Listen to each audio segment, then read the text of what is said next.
அனைவருக்கும் வணக்கம். 7ஆம் வகுப்பு பழைய புத்தகம் பார்த்துக்கிட்டு இருக்கோம். சரியா?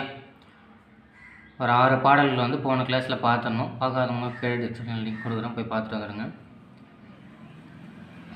திருவாரூர் நான்மணி மாலை. சரியா? திருவாரூர் கூட்டல் 4 கூட்டல் மணிமாலை. திருவாரூர் நான்மணி மாலை. திருவாரூரில் எழுந்தறியுள்ள தியாகராஜர் மீது பாடப்பட்டது. அது திருவாரூர் நான்மணி மாலை அதுலேயே இருக்கு இல்லையா? திருவாரூர் எழுந்தருளியுள்ள தியாகராஜர் மீது பாடப்பட்டது. சரியா? இது 96 சிற்றிலக்கியங்களுள் ஒன்று. முத்து, பவளம், மரகதம், மாணிக்கம் என்னும் 4 வகையான மணிகளான மாலையை போன்று 4 வகை பாடல்களால் வெண்பா, கட்டளை கலித்துறை, ஆசிரிய விருத்தம், ஆசிரியப்பா. சரியா? முத்து, பவளம், மரகதம், மாணிக்கம் என்ற 4 வகையான மணிகளை மணிகளான மாலையை போன்றே 4 வகையான பாடல்கள் வெண்பா, கட்டளை கலித்துறை, ஆசிரிய விருத்தம், ஆசிரியப்பா. சரியா? 40 செய்யுள்களை கொண்டது. திருவாரூர் நான்மணி மாலை எத்தனை செய்யுள்களை கொண்டதுன்னா 40 செய்யுள்களை கொண்டது. நான்மணி மாலையை கற்பதன் மூலம் திருவாரூர் தியாகராஜ பெருமானை பற்றி அறிய முடியுது. சரியா? ஆசிரியர் குமரகுருபரர். பிறந்த ஊர் திருவைகுண்டம். ஓகேவா? திருநெல்வேலிக்கும் திருச்சிக்கும் நடுவில் இருக்கிறது திருவைகுண்டம். காலம் 17ஆம் நூற்றாண்டு. ஸோ குமரகுருபரர் 17ஆம் நூற்றாண்டு. பரஞ்சோதி முனிவர், உமரபுலவர், வீரமாமுனிவர், சரியா, இவங்க எல்லாமே 17ஆம் நூற்றாண்டை சார்ந்தவர்கள் தான். சரியா? பெற்றோர் சண்முக சிகாமணி கவிராயர், சிவகாமி சுந்தரி அம்மாள். ஓகேவா? சண்முக சிகாமணி கவிராயர், சிவகாம சுந்தரி அம்மையார். சரியா? இவர் பிறந்து முதல் 5 ஆண்டுகள் வரை பேச்சின்றி இருந்தார். பின்னர் திருச்செந்தூர் முருகப்பெருமானின் திருவருளால் பேச்சுத்திறனை பெற்றார். சரியா? பிறந்து 5 வயசு வரைக்கும் குமரகுருபரருக்கு வந்து பேச்சே இல்லையா. முருகப்பெருமானால் குருபரன் என்று அழைக்கப்பட்டவர். சரியா? முருகப்பெருமானே வந்து குருபரா என்று அழைத்ததனால்தான் குமரகுருபரர்னு அழைக்கப்படுறார். சரியா?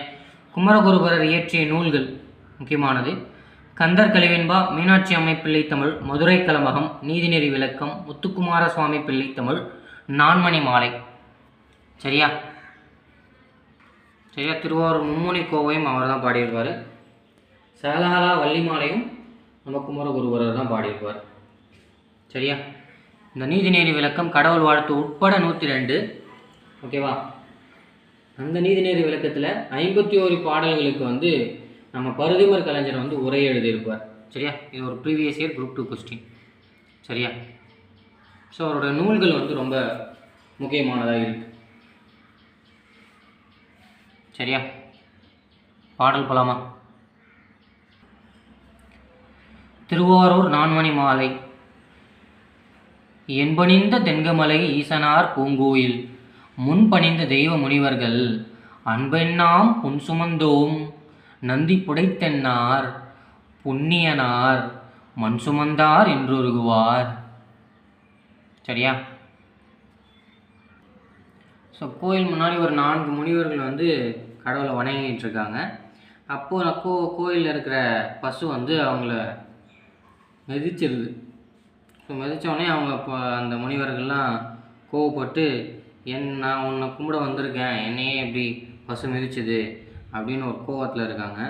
அதுக்கப்புறம் அவங்களே ரியலைஸ் பண்ணுறாங்க. சரியா? பிட்டுக்காக மண் சுமந்தார் சிவபெருமான். அப்படி இருக்கும்போது இது ஒன்றா பெரிய விஷயமா அப்படின்ற மாதிரியான ஒரு கதை தான். சரியா? என்பணிந்த தென்கமலை ஈசனார் பூங்கோயில். சரியா? எலும்பை மாலையாக அணிந்தவர் யார்? தென்கமலைன்றது திருவாரூரில் இருக்கிற மலை. ஓகேவா? என்பணிந்த தென்கமலை ஈசனார் பூங்கோயில் முன், கோயிலின் முன்னாடி பணிந்த தெய்வ முனிவர்கள், பணிந்து நின்று வணங்கி கொண்டிருந்த தெய்வ முனிவர்கள். அன்பெண்ணாம் புன் சுமந்தோம் நந்தி புடைத்தென்னார். ஓகேவா? அன்பு எப்படிப்பட்டதானது? சரியா? புன் சுமந்தோம் நந்தி புடைத்தென்னார், பசு எட்டி உதைத்ததனை மறந்து புண்ணியனார் மண் சுமந்தார் என்றுருகுவார். ஓகேவா? சிவபெருமானே பிட்டுக்காக மண்ணை சுமந்தாரே, அது அன்பிற்காகத்தானே. சரியா? அதான் சொல்கிறாங்க. அவரே அப்படி இருக்கார், நம்மளுக்கு என்னப்பா வாப்பா அப்படின்ட்டு எல்லாத்தையும் மறந்து போகிறாங்க. அவ்வளோதான். சரியா? சிவபெருமானே அன்பினால் துன்பம் தான் படுகிறார். சரியா?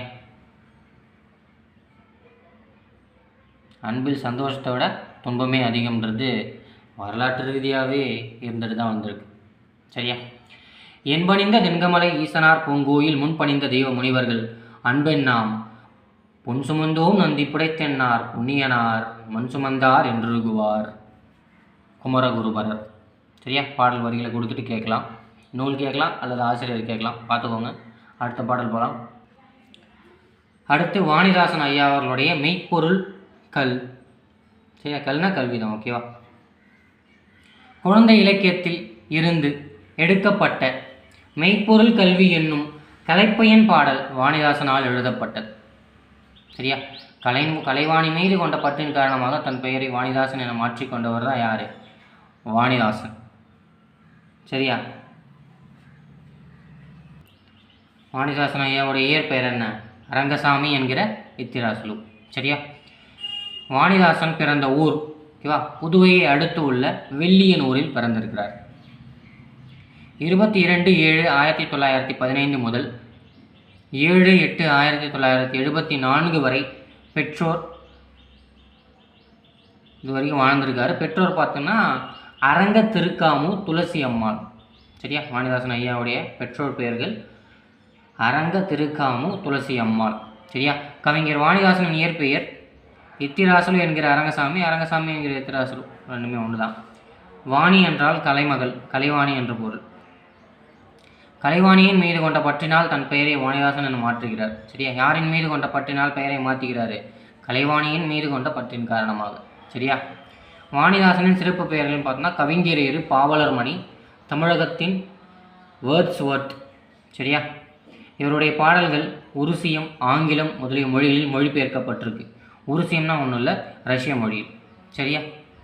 கணக்காயர் என்பதன் பொருள் என்னன்னு கேட்டிங்கன்னா ஆசிரியர்னு சொல்லுவாங்க. சரியா? மெய்ப்பொருள் கல்வி. சரியா? கல்வியை பற்றி நம்ம வாணிதாசன் ஐயா வந்து பாடல் பாடிருக்காரு, பாருங்கள். கற்பிப்போர் கண்கொடுப்போரே அந்த கணக்காயர் உரையினில் இருசெவி சேரே, நற்பெயர் எடுத்திட வேண்டும் நாளும் நன்றாக படித்து நீ முன்னேற வேண்டும். சரியா? கல்வியை கற்றுத்தருபவர்கள் கண்ணை கொடுப்பவர் போன்றது. சரியா? அந்த கணக்காயர் உரையினில் இருசெவி சேரேனா ஆசிரியர் சொல்கிறத தன் செவிகளை கொண்டு உணரணும், கரெக்டாக கேட்கணும். அவர் நட்டுட்ருப்பார், நம்ம எங்கேயாவது யோசிச்சுட்ருப்போம் இல்லையா? எல்லாருமே பண்ணியிருப்போம் இல்லையா? அதுதான் கணக்காயர் உரையில் இருசெவி சேரே, நற்பெயர் எடுத்திட வேண்டும் நாளும் நன்றாக படித்து நீ முன்னேற வேண்டும். சரியா? ரொம்ப ஈஸியாக நற்பெயர் எடுத்திட வேண்டும் நாளும் நன்றாக படித்து நீ முன்னேற வேண்டும். யாருடைய பாடல் வரிகள் அல்லது இந்த பாடல் எந்த நூலில் இருக்கிறது? ஓகே, அப்படி கேட்டு போயிடுவாங்க. ஓகேவா? பார்த்துக்கோங்க. அடுத்த பாடல் போகலாம். அடுத்து ஏர்முனை. சரியா? திரைக்கவி திலகம் என்று அழைக்கப்படுபவர் மருதகாசி. சரியா? அவருடைய பாடல் தான் ஏர்முனை. திரைக்கவி திலகம் மருதகாசி பாடல்கள் என்னும் தலைப்பிலிருந்து ஏர்முனை அப்படிங்கிற பாடல் கொடுத்துருக்காங்க. சரியா? சமூகங்கிற தலைப்பில் இருந்து ஏர்முனைன்ற பாடல். சரியா? உழவும் தொழிலும் சமூகம், தத்துவம், நகைச்சுவை போன்ற தலைப்புகள் இதுக்குள்ளே இருக்குது, இந்த சமூகத்துக்குள்ள. சரியா? உழவும் தொழிலும் சமூகம், தத்துவம், நகைச்சுவை போன்ற தலைப்புகள் வந்து சமூகத்துக்குள்ளே இருக்குது. ஆசிரியர் மருதகாசி. சிறப்பு பெயர்னு பார்த்தீங்கன்னா திரைக்கவி திலகம்ன்றது தான் வந்து இவருடைய சிறப்பு பெயர். இயற்பெயர் பார்த்தீங்கன்னா மருதகாசி. பிறப்பு 1920 பிப்ரவரி 13 பிறந்திருக்காரு.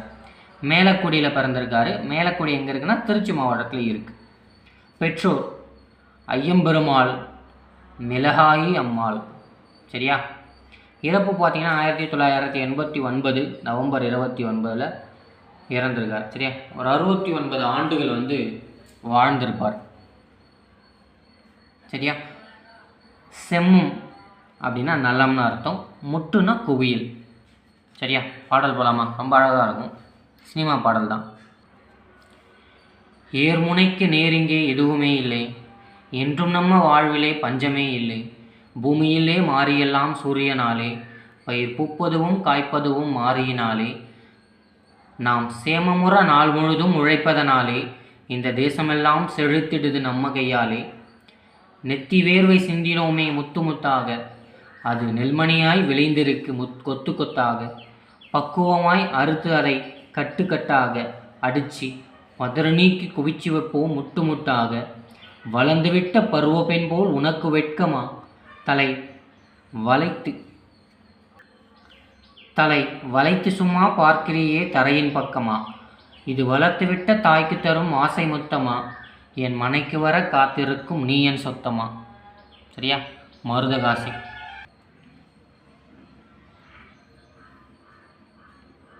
நம்ம ஈரோடு தமிழன்பன் வந்து அவரோட ஒரு வரிகள் ஒன்று இருக்குது. ஒரு பூவின் வளர்ச்சியையும் ஒரு குழந்தையின் புன்னகையையும் புரிந்து கொள்ள அகராதிகள் தேவைப்படுவதில்லை, பாடலும் அப்படித்தான் அப்படின்னு சொல்லியிருப்பார். ஸோ அந்த வகையான ஒரு பாடல் தான் நம்ம மருதகாசி ஐயாவுடைய பாடல். இது திரைப்பட பாடல் தான். போய் நீங்கள் இதை கூகுளில் யூடியூப்பில் அடிச்சிங்கனாலே இந்த பாட்டு அழகாக மெட்டோடு வரும். சரியா? டைம் இருந்தால் கேட்டு பாருங்கள். சரியா? அடுத்த பாடல் போகலாமா? ஏன்னா அந்த பாடல் நான் டிஸ்கிரிப்ஷன்லாம் லிங்க் நான் கொடுக்குறேன், போய் பாருங்கள் அந்த பாடல் டைம் இருக்கும்போது. ஸோ அடுத்து அம்மானை. சரியா? பெண்கள் விளையாடுற விளையாட்டு தான் அந்த அம்மானைங்கிறது. சரியா? 96 வகை சிற்றிலக்கியங்களில் ஒன்று தான். ஆசிரியர் சுவாமிநாத தேசிகர். ஓகேவா? சிறப்பு பெயர் ஈசான தேசிகர். ஓகேவா? சுவாமிநாத தேசிகர், ஈசான தேசிகர் என்று 2 பேர் இருக்குது இவருக்கு.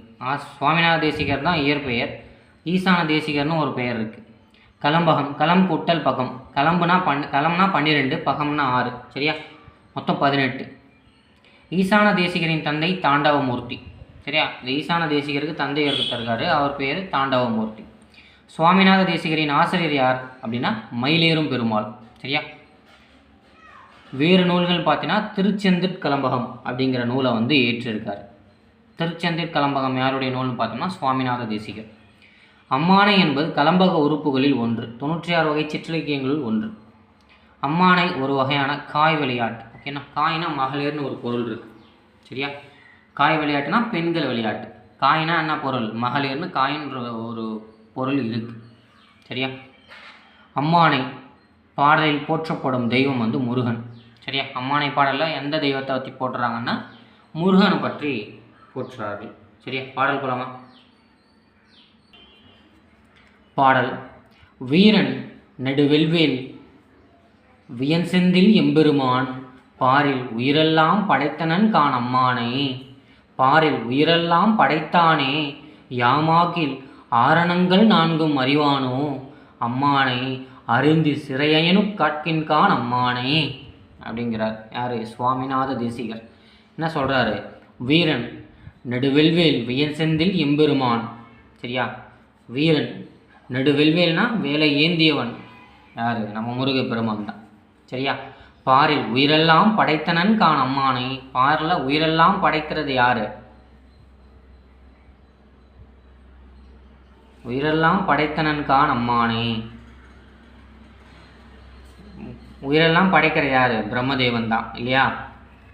ஸோ பாரில் உயிரெல்லாம் படைத்தானே யாமாகில், அப்படி படைத்தவனே ஆரங்கள் 4 அறிவானோ. ஆரணங்கள்னா பிரம்மர்னு ஒரு பொருள் இருக்கு. சரியா? எல்லாத்தையும் அறிந்த முருகப்பெருமானே பிரம்மனை தூக்கி ஜெயிலில் வைக்கிறார். சின்ன வயசுலாம் கூட அந்த பாடல் ஓடிட்டுருக்கான்னு தெரியல, நான் சின்ன வயசில் நல்லா கேட்டிருக்கேன். பிரவண மந்திரத்தை மறந்தான் பிரம்மனே, அவனை சிறையினிலே அடைத்தான் முருகனே அப்படின்ற ஒரு பாடல் வந்து இருக்குது. அந்த பாடல் வந்து நான் எல்லாம் கேட்டிருக்கேன், பட் ஆனால் எக்ஸாக்டாக எந்த சேனல்னு ஞாபகம் இல்லை. ஸோ அந்த எக்ஸாக்டாக அதுதான். பிரம்மனையே தூக்கி சிறையில் அடிக்கிறாருன்னா அவருடைய வல்லமை வந்து புரிஞ்சுக்கணுங்கிறது தான். ஓகேவா? பாரில் உயிரெல்லாம் படைத்தானே யாமாகில் ஆரணங்கள் 4 அறிவானோ, அம்மானை அறிந்தும் சிறையனு காட்கின்கான் அம்மானை. பிரம்மதேவர் தான் எல்லா உயிரையும் படைத்துக்கிட்டு இருக்காரு. ஸோ ஆரணங்கள் 4 அறிவானோ, ஏன் முருகப்பெருமான் இதெல்லாம் அறிந்தும் அவனை ஏன் சிறையில் அடைத்தான் அப்படிங்கிறது தான். சரியா? ஆரணங்கள் 4 அறிவானோ அம்மானை அறிந்தும் சிறையனு காட்கின்கான் அம்மானை ஏன் சிறையில் அடைத்தான் அப்படிங்கிறது தான். சரியா? ஸோ அம்மானை பாடல் சுவாமிநாத தேசிகர் ரேராக அவரை பற்றி கேட்டுட்டு தான் இருக்காங்க. 19 குரூப் 4 கொஸ்டினில் அவரை பற்றி ஒரு கேள்வி வந்திருந்தது. சரியா? சுவாமிநாத தேசிகரின் சிறப்பு பெயர் என்னன்றது தான் கேள்வி. சரியா? அடுத்த பாடல் போகலாமா? அடுத்தது நம்ம பொங்கல் வழிபாடு அப்படின்ற பாடலை பற்றி பார்க்குறோம்.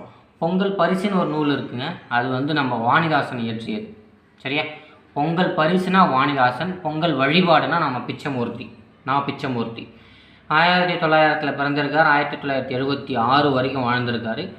இவருடைய இயற்பெயர் ஓகேவா? நான் பிச்சமூர்த்தி அவருடைய இயற்பெயர் பார்த்தீங்கன்னா வெங்கட மகாலிங்கம் அப்படிங்கிறது தான் பிச்சமூர்த்தியின் பெயர். சரியா? பிறந்த ஊர் தஞ்சாவூர் மாவட்டத்தில் உள்ள கும்பகோணம். சரியா? கும்பகோணத்தில் பிறந்திருக்காரு. இவர் வழக்கறிஞராக வாழ்ந்திருக்கார். சரியா? வழக்கறிஞராக இருந்தது, அதுக்கப்புறம் தமிழறிஞராக மாறியிருக்காரு. வழக்கறிஞராக 1924 38 வரைக்கும் ஒரு 14 ஆண்டுகள் வழக்கறிஞராக இருந்திருக்கார். சரியா? பாரதிக்கு பின் கவிதை மரபில் திருப்பம் விளைவித்தவர் யாருன்னு கேட்டால் நம்ம பிச்சமூர்த்தி தான். புதுக்கவிதையின் தந்தைனா நம்ம பிச்சமூர்த்தியை தான் சொல்கிறோம். சரியா? பாரதியார் இல்லாத பட்சத்தில். சரியா? தமிழ் புதுக்கவிதையின் தந்தை என்று அழைக்கப்படுகிறார். ஓகேவா? தத்துவார்த்தம் பிணைந்த கதை சொல்லும் பாணியினை தமிழுக்கு அறிமுகப்படுத்தியவர் யாருன்னு கேட்டால் நம்ம பிச்சமூர்த்தி தான். சரியா? தத்துவம் கலந்த ஒரு கதை. சரியா? வால்ட் விட்மன், பாரதி ஆகியோரை தன்னுடைய முன்னோர்களாக ஏற்றுக்கொண்டவர் பிச்சமூர்த்தி. முதல் கவிதை வெளியாகிய ஆண்டு 1934. சரியா? 1934 சயின்ஸுக்கு பலி அப்படிங்கிறது தான் இவருடைய முதல் கவிதை. சரியா? நம்ம பிச்சமூர்த்தி ஐயா வழக்கறிஞராகவும் இருந்திருக்காரு. அதுக்கப்புறம் இந்து சமய அறநிலையத்துறை பாதுகாப்புத்துறை அலுவலராகவும் இருந்திருப்பார். ஒரு 20 வருஷம் இந்து சமய அறநிலையத்துறை பாதுகாப்புத்துறை அலுவலராகவும் இருந்திருக்கார். சரியா? கனகம் என்பதன் பொருள் பொன், புறவி என்பதன் பொருள் குதிரை, திருனா செல்வம். நான் பிச்சமூர்த்தி கவிதைகள் என்னும் நூலில் இடம்பெற்றுள்ள 83 கவிதைகளில் ஒன்று தான் பொங்கல் வழிபாடு. சரியா? அவருடைய கவிதை நூலில் எத்தனை இடம்பெற்றிருக்கு? 83 கவிதைகள் இடம்பெற்றிருக்கிறது. அதில் ஒன்று தான் பொங்கல் வழிபாடு. ஸோ பிச்சமூர்த்தி ஐயாவுடைய டீட்டெயில்டாக ஒரு கிளாஸ் நம்ம போட்டிருக்கோம், பிளேலிஸ்ட்டில் இருக்கும், போய் பாருங்கள். தமிழ் அறிஞர்களும் தமிழ் தொண்டில் பொங்கல் வழிபாடு. நீயன்றி மண்ணுண்டோ விண்ணுண்டோ ஒளியுண்டோ நிலவுண்டோ நீருண்டோ என்னிடம் வாழ்த்த பொருளும் உண்டோ கதிரவா கனிந்து வருவாய் கரும்பும் மனமும் இனிப்பாம் உயிரும் நின்னடி படைத்து விட்டோம் கதிரவா ஏற்று மகிழ்வாய் உயர்ந்தவா உயிரின் முதலே. ஓகேவா? பொங்கல் வழிபாடு. சரியா? நம்ம சூரியனுக்கு படைப்போம் இல்லையா பொங்கல்லாம் வச்சு. சரியா? ஃபஸ்ட்டு போகி, அதுக்கப்புறம் சூரியனுக்கு படைக்கிற நாள். ஓகே, கதிரவனுக்கு படைக்கிறோம் இல்லையா, அதுதான். நீன்றி விண்ணுண்டோ மண்ணுண்டோ ஒளியுண்டோ நிலவும் உண்டோ நீருண்டோ என்னிடம் வாழ்த்த பொருளும் உண்டோ கதிரவா கனிந்து வருவாய் கரும்பும் மனமும் இனிப்பாம் உயிரும் நின்னடி படைத்து விட்டோம் கதிரவா ஏற்று மகிழ்வாய் உயர்ந்தவா உயிரின் முதலே. ஓகேவா? நான் பிச்சமூர்த்தி பொங்கல் வழிபாடு ஞாபகம் வச்சுக்கோங்க. பொங்கல் பரிசுனா வாணிதாசன், கன்ஃபியூஸ் ஆகிடக்கூடாது. சரியா? அடுத்து போகலாமா? உழவின் சிறப்பு. சரியா? நம்ம கம்பருடையது. ஆசிரியர் கம்பர். பிறந்த ஊர் நாகப்பட்டினம் மாவட்டத்தில் மயிலாடுதுறைக்கு அருகில் உள்ள தேரெழுந்தூர், திருவழுந்தூர். சரியா? ரெண்டும் ஒன்று தான். தேரெழுந்தூர் அல்லது திருவழுந்தூர்னாலும் ஒன்று தான். சரியா? கன்ஃபியூஸ் ஆகிடாதீங்க. காலம் 12ஆம் நூற்றாண்டு. சமகாலத்தவர் யாருன்னு பார்த்தா நம்ம ஜெயங்கொண்டார், கலிங்கத்து பரணி ஏற்றிய ஜெயங்கொண்டார், ஒட்டக்குத்தர், புகழேந்தி, ஓகேவா, சேக்கிழார், இவங்க எல்லாமே 12ஆம் நூற்றாண்டை சார்ந்தவர்கள் தான். சரியா? கம்பருடைய சமகாலத்தவர்கள் தான். அவைப்புலவர். யாருடைய அவையில் புலவராக இருந்திருப்பார்னா 2ஆம் குலோத்துங்க சோழனின் அவைக்கள புலவராக இருந்திருப்பார். யார்? நம்ம கம்பர். சரியா? 2ஆம் குலோத்துங்கன்.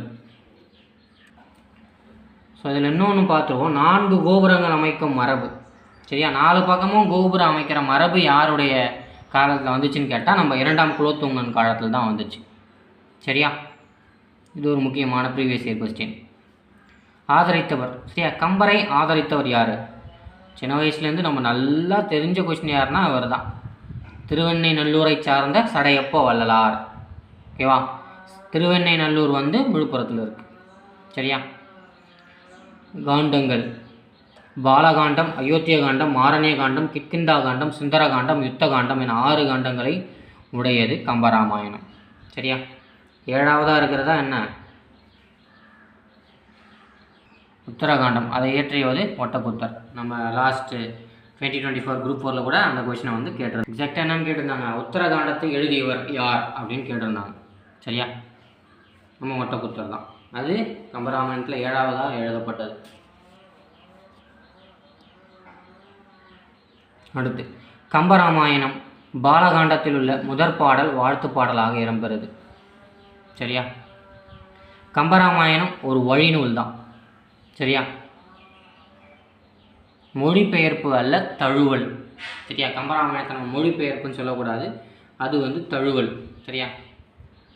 வால்மீகி முனிவர் இயற்றிய நூலை தான் வந்து கம்பர் வந்து தழுவி வந்து ராமாவதாரம் அப்படின்ற எழுதினார். அவர் வச்ச பெயர் ராமாவதாரம் தான். சரியா? ஆனால் அவருடைய புகழின் காரணமாக அது அவர் பெயரிலேயே கம்பராமாயணம் என்று அழைக்கப்படுகிறது.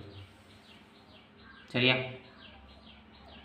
கம்பர் தம் நூலுக்கு ராமாவதாரம், ராமகாதை என்று பெயரிட்டார். நூல்கள் பார்த்தோம்னா 770, சிலை 70, சரஸ்வதி அந்தாதி, சடகோபர் அந்தாதி, திருக்கை வழக்கம், இது எல்லாமே கம்பருடைய நூல்.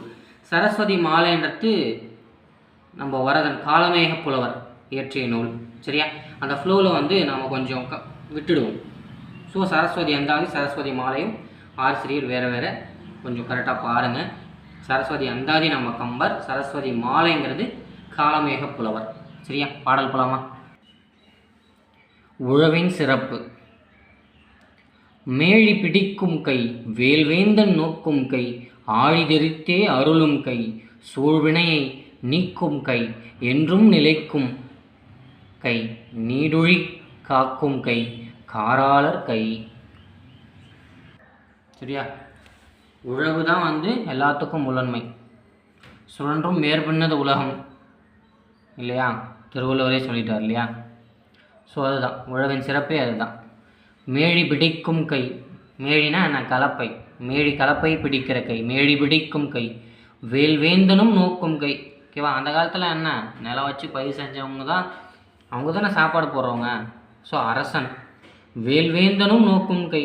அரசரே சாப்பிட்னாலும் உழவன் ஓய்ச்சா தான் சாப்பிட முடியும் இல்லையா? உழவனின் கை தான் ஓங்கி இருக்கு. வேல்வேந்தனும் நோக்கும் கை, ஆழிதெரித்தே அருளும் கை. ஆழின்னா மோதிரம்னு ஒரு பொருள் இருக்கு. சரியா? கடல்னு ஒரு பொருள் இருக்கு, மோதிரம்னு ஒரு பொருள் இருக்கு. ஆழிதெரித்தே அருளும் கை,